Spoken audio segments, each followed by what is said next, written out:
Alright. Hi everybody, how are we doing today? My name is Amba. Thank you so much for watching my thing, and I'm so happy to share my 3 points of the week. Education system as an artist. No, this is how I wrote it down, but I'm gonna explain myself. Discipline in your works and be uncomfortable with the questions you ask. Wait, what?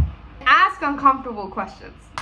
Education system as an artist. I've heard from like a lot of like musicians especially and writers that they are so anti staying in school. Personally, I clash with the education system. An artist, as someone that loves to put works out there, I realized how the education system was not in my favor. In the United States, I was considered a good artist because a lot of my professors were very optimistic.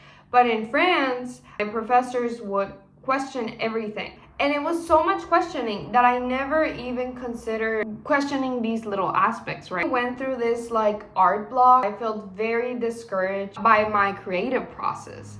I felt like there was a script I had to follow for my creative process. In architecture school, they teach you it's not about what the professor wants, it's about you learning how to having an argument and saying because I say so. My works became so crappy because I was now questioning so much, is this good enough? What if the professor says this? It was to a point where I couldn't create because now I had this like tiny person always telling me like, no, that's not good enough. Maybe do it this way, maybe doing that. And how I overcame that phase was by rebellion. I'm gonna do things my way because that's just how it is. Going through the insecurity hurts, but going through the rebellion helps. Continuing with my very last project in architecture, I no longer needed my professor's approval. I think sometimes I might need feedback from people that I enjoy their works. I think the issue is that professors tell them what to do. Maybe add this color, maybe do it this way. To a point where really the student is becoming the future self the professor wished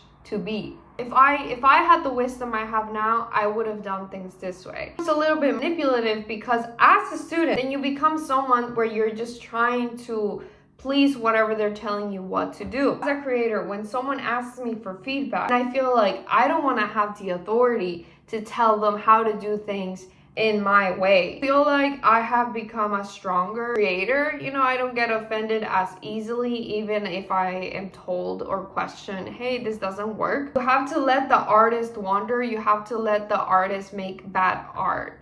You know, it's not about is it good enough or is bad enough. I think creativity is meant to be practiced in a way where you're not looking for perfection. You're looking for exploration. You're looking for discovering through the process of just crafting or creating. The fact that school is based off of if it's good enough, there's this deadline, so by this deadline it has to be finished. For granted that school really is just this tool. You're meant to learn, you're meant to make mistakes. In a way, result of your time you were in school to the next step. I think that's what the danger is. It's like y'all are asking for perfection when the student is literally wandering, the student is creating, the student is trying to cook something, right? But they don't know what it is exactly. It requires a lot of maturity, at least on my end. My professors did no longer intimidate me because of their feedback or because of things they had to say about my works. There are times though where there's someone that I really respect their works and I genuinely want to represent what they're asking me for. Like in a choreographic work, there are some people that I genuinely trust that I'm like, use me. I want to learn from. I would be willing to work and create your works. Number 2, discipline in your works.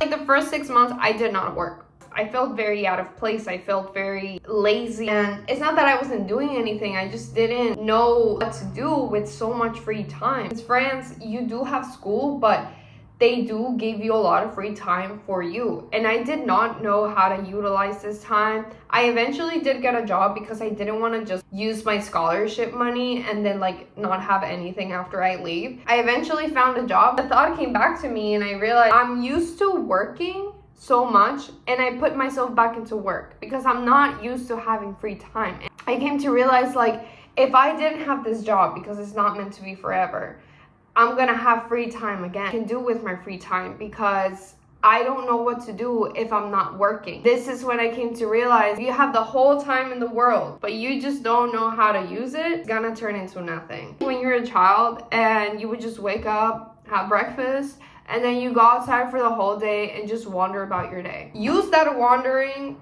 for your works. You're not meant to create a finished piece. The same way when you were a child that you just wake up, eat cereal, maybe watch some TV, and then for the rest of the day you're outside playing with your friends, and then that one game you start playing with your friends and turns into this whole week. Same way you create this like game is the same way as an adult.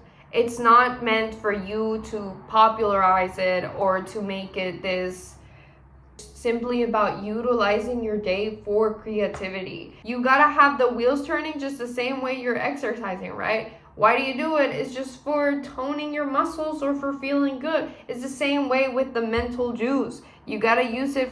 Let's say like 80% of your work should be for you to just experiment and wander, and then 20% maybe can be published and polished. But it does take discipline to say, I'm gonna wake up today and go outside, because the damn phones, bro. Or sometimes the social anxiety, not wanting to go outside because there's people outside. This is where I come to my third point. Your habits and your comfort zone. Things that might help to get you started. Set that alarm at 7 a.m. and get up and get ready and do something. We're beings that we like pleasure, we like things that feel good. So think of like a cat when they have this like overeating issue, that if you put food in the bowl, they're just gonna keep eating and eating and eating. Little habits that I established for myself. In the mornings, I usually set an alarm. I also would work out before going to class. So I would wake up usually around an hour before my class. So if my class was at 9 a.m., I would wake up around 7. Work out from 7 to 8, have breakfast, and then I would head to school. And doing this every day was really, really nice because my body was toned. I had the rest of my day. I didn't have to drink coffee in the morning because my body was awake. At the beginning, it was a little bit hard. I saw this video from this one girl saying that our nervous system usually likes to stay comfortable. So things like taking cold showers or waking up early, our body is going to resist these habits like a flat line. But I think that's really funny because when it comes to adrenaline, we love adrenaline. A habit that I used to have with along with my poor habits was that story time. Yesterday at work, I was there from 7:30 to 7:30. We did not have a server, so it was the cook and myself. The terrace, the inside, everywhere was full. And after my shift, I was feeling this adrenaline, right? I was like, oh yeah, I'm not even tired. Like I can keep going. It's really funny with the nervous system when it's with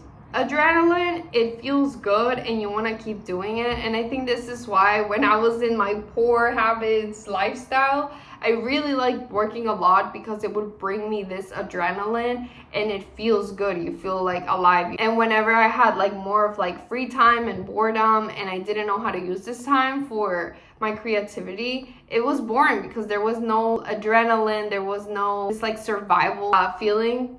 I know hot showers feel really good, but at least every day, try to pump it down to a little bit colder and a little bit colder. Why do I say this? It doesn't have to be freezing, there's ice cubes falling out of your shower, but to a point where it feels fresh. Think of when you go to a spring and it feels fresh.